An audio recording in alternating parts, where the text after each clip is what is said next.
Hello，歡迎嚟到我嘅開箱分享。今日要分享嘅係 Panini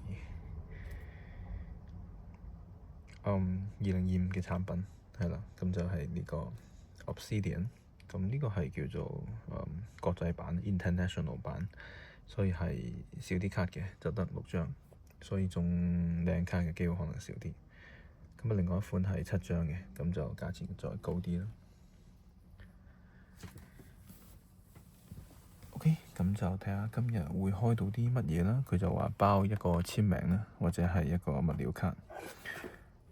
咁我上一次喺藏卡王開咧，我就開到張Trae Young 係啦，幾靚嘅一件物料衫啦，係。咁就希望中呢個 Color Blast 啦。係啦，咁along with the exclusive Mist and International Black Color Blast， 係啦，就係佢呢個自己嘅特別版啦。咁exclusive Bronze Flood Fire and Iced and Jade Parallel， 係啦，可能火啦、冰啦，同埋呢個玉石。OK，咁我哋就開始啦。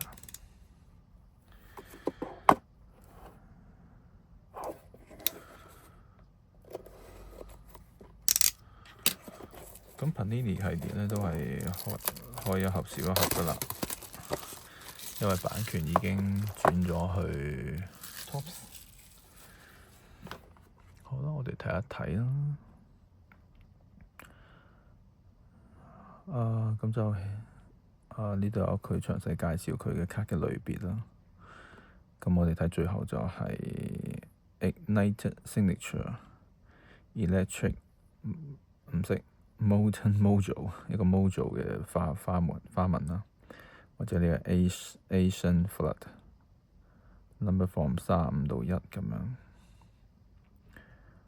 係啦，咁我中過呢個啦 Dusk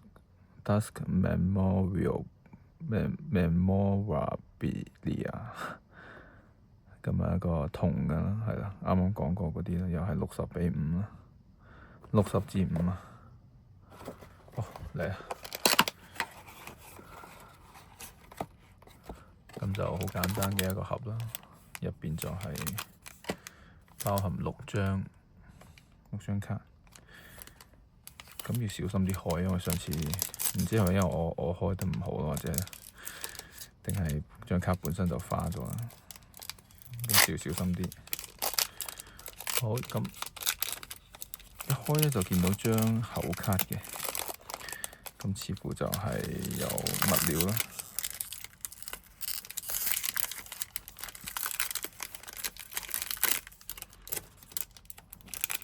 OK，咁就6張卡，第5張咧特別厚喎，好厚。係啦，今次好厚啊。好，咁我哋就從第1張開始睇起啦。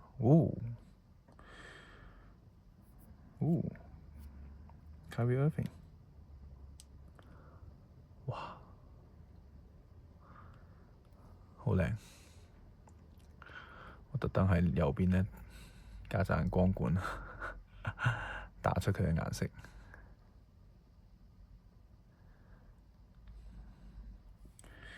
咁我哋逐張睇啦。呢張就係一張都厚卡嚟嘅 Obsidian， 咁就冇限號啦。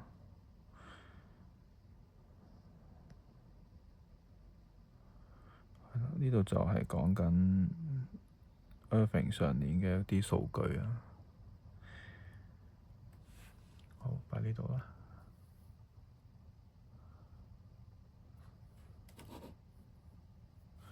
好，第2張，呢個係 Jonathan Mockball。呢個金色銅色啊，銅色唔知係咪限號啊？睇一睇先啊，係限號嘅冇錯。喺呢度有寫99，限99張。係啦，多倫多速龍嘅一個前鋒。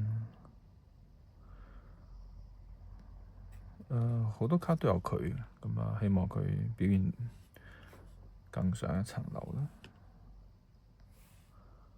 好，跟住係紅色嘅，呢個係 Hartenstein OKC 嘅中鋒，不過呢排傷咗應該。睇一睇紅色係咪限號？呢張係彎彎地呢張卡。紅色就冇限號嘅，金色就有限號，銅色就有限號咯，係啦。跟住係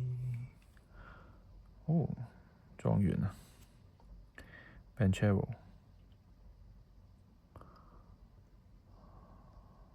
呢張應該係限號啦，係啦，都係限99嘅。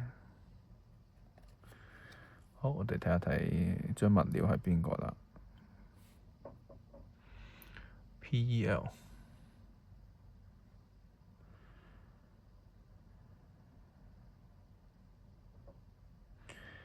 係咪 Rookie Jersey 嘅？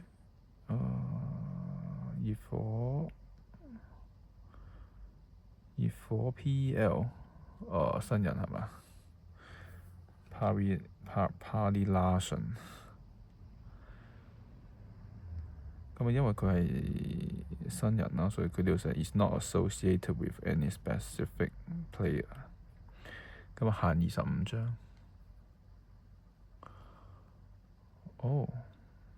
幾靚仔。咁就係一張貼籤啦。咁有佢嘅球衣，應該唔係佢嘅，即係熱火嘅球衣啦。咁啊，最後呢張就係 Donovan Mitchell 啱啱開嘅時候睇到啦。Orbital 呢張就好似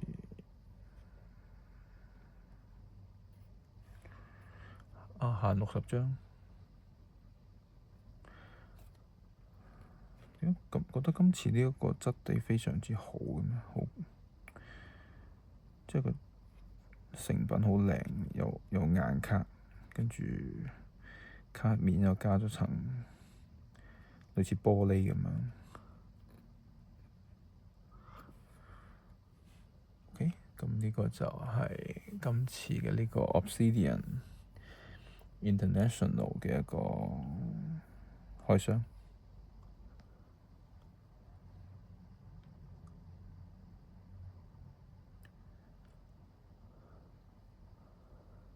下次見。